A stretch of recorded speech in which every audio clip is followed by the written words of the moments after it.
And the next person I'd like to introduce you to is a lecturer. Her name is Janet Kirchheimer.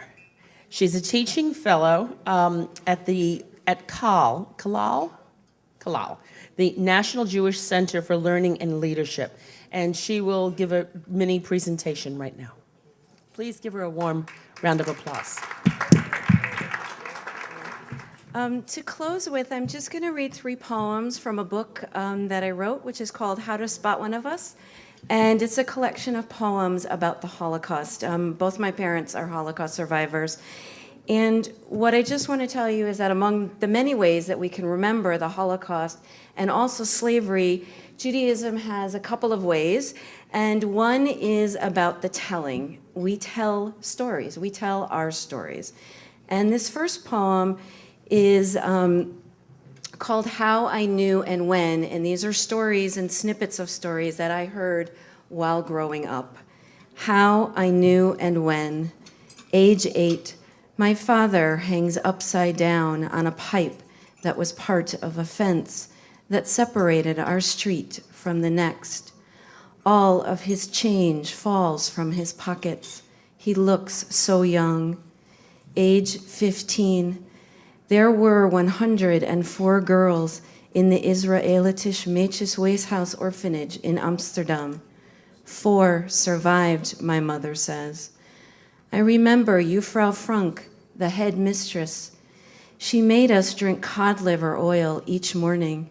She said it was healthy for us. Age 17, my father tells me his father and sister Ruth got out of Germany and went to Rotterdam. They were supposed to leave on May 11th, 1940, for America. The Nazis invaded on May 10th. Age 21.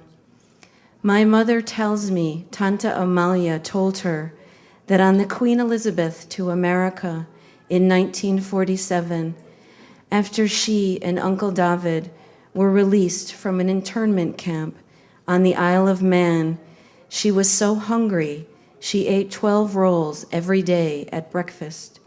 She said it was the best time she ever had. Age 24. My father tells me Otto Rice got out of Germany in 1941. He took a train to Moscow, the Trans-Siberian Railroad to Vladivostok, a boat to Shanghai, a boat to Yokohama, and a boat to San Francisco, and a bus to Philadelphia. His wife and 3 sons staying behind.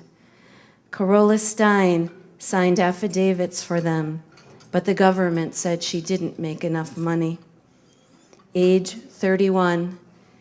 My mother's cousin refuses to accept money that a rich woman left him. He says the money has too much blood on it. My mother tells me that in 1939, her cousin had asked this woman to sign affidavits for his wife and 2 daughters. She said no. Age 33. My father asks me to dial the number. His hands shake.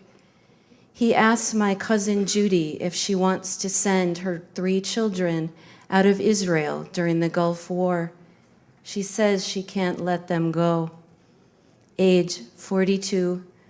A waiter in a Jerusalem hotel tells my father he should come to live in Israel because it's home. My father tells him home is anywhere they let you in. And this next poem is about how the Holocaust doesn't end, and I'm sure, and I can only speak as the daughter of Holocaust survivors, but I'm sure for people here who are descendants of slaves that this is still part of your history. So this poem is called Family History. The doctor comes in, introduces himself, asks questions about my health. Good. Recent illnesses? None. Operations? Tonsils removed when I was 4. Maternal grandparents. Grandmother died at 92 from old age. Grandfather died at 66 from a heart attack. Paternal grandparents died before I was born. The doctor says it is important for my medical history to know how they died. So I tell him they died in Auschwitz. He has no more questions and tells me to undress for the physical exam. And this last poem is about hope and faith for the future, as many of the speakers have talked about. And this poem has a Jewish blessing in the middle of it called the Shechianu, which is done when you arrive at a certain time. So this poem is for all of you that are here, and it's called Planting. Bringing the dirt to his face, my Father smells it. This is good soil. Blessed are you, and we plant the garden. And my Father tells me he dreamed while in the hospital of his garden, dreamed of it all winter, and he made a vow he'd plant again this year, King of the universe. And he tells me when planting seeds, stay in the middle of the row. Don't go too far to the left or too far to the right. And each morning he goes to his garden, who gives us life, tends his plants the way he tends his children, whispers, grow, urges them to wrap their tendrils around the fence, hang on, and we water the plants, listen to water as it drips from leaf to leaf, to the soil. And my Father tells me some days he can almost see the vegetables growing in the sunlight. And I tell him sometimes I can too, sustains us and brings us to this time. And before eating the vegetables, we make the blessing for tasting food the first time in its season. Thank you.